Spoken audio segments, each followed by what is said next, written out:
Rocker will move on to face the winner of Ruiyichi and SLNR.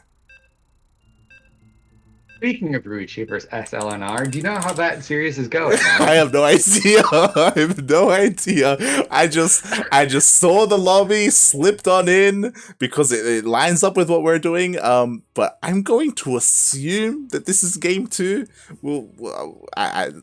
It's fine. We'll find out at some point. Okay, 1-0. Perfect. Yes. Beautiful. Love to see it. Well, speaking of 1-0, spawning in the bottom left-hand corner, playing Protoss in the blue for the new apprentice team, I feel like we should give it up for Ruiyichi. And spawning in the top right-hand corner of 2,000 atmospheres LE, we have the Canadian Terran player. He is red, representing himself. It is SLNR.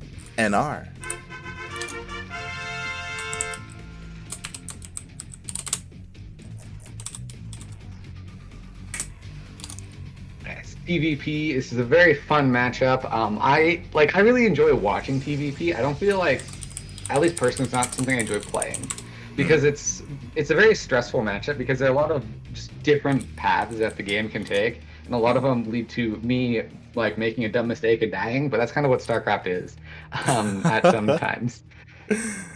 It really can be. Yeah, I feel it. But for now, at least we got a pretty standard game going. Yes, sorry, go on.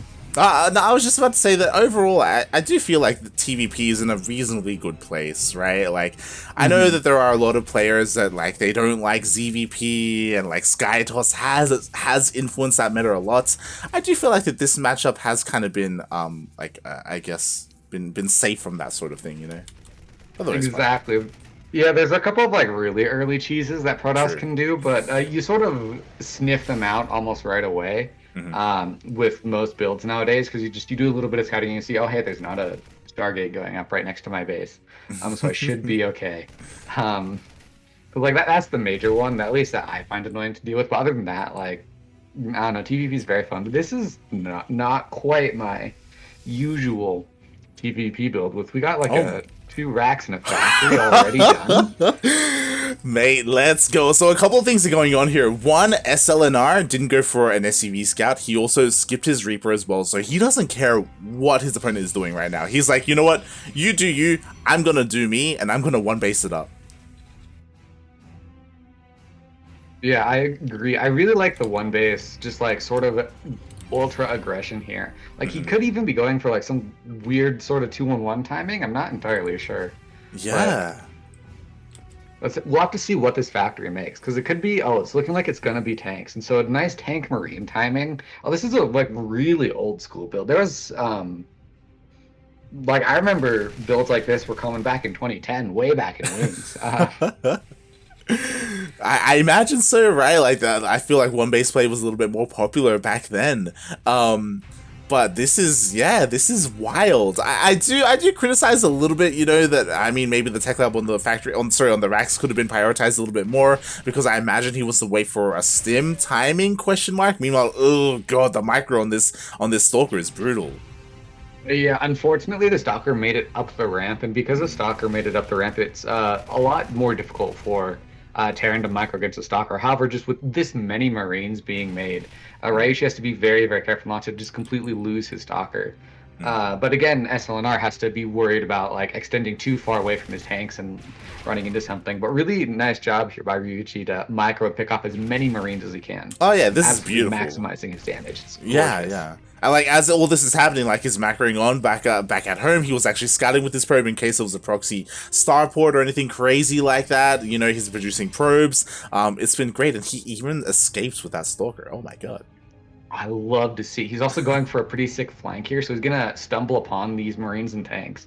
Unfortunately, with the tank here, I feel like it's gonna go down a little quicker, but now he knows, and there goes that stalker. It dies to the tank, and now we have that push coming. So Ruiyichi knows what's up, and I'm very curious How's it go? Oh, but you can't lose the tank right Oh no! away. You gotta keep the Marines. Oh my god, it was body blocked by the Marines. The tank almost goes down, and combat shields is not completed here for SLNR. The Marines, they just fall one after the other. Yeah, however, we do have the tanks slowly sieging forward. They're very slowly making their way. Nice job to try and keep like one tank sieged at all times. However, you sort of just need that a third tank here, and maybe even a bunker.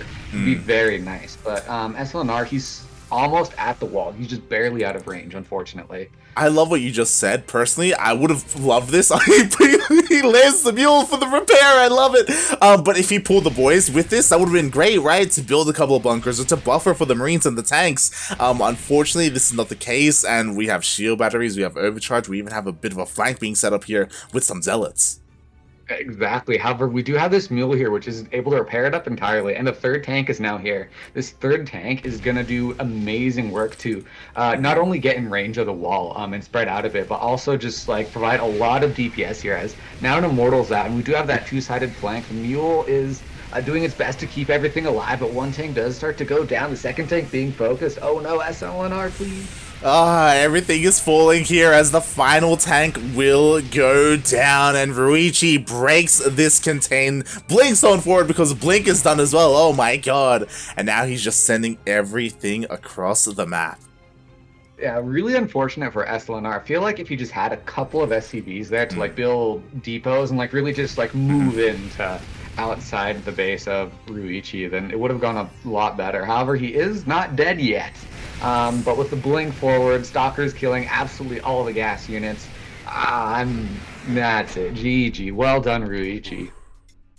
GG. Well played. Congratulations, Ruiyichi. I mean, we kind of expected it in a way. You know, he is the more favored player here. But I do want to commend SLNR because even though he just went up against a GM, a player who is, you know, one of the best in the region, like, it was a bit of a cheeky build. I appreciate that. Yeah, it was a fun cheese. I really enjoy it.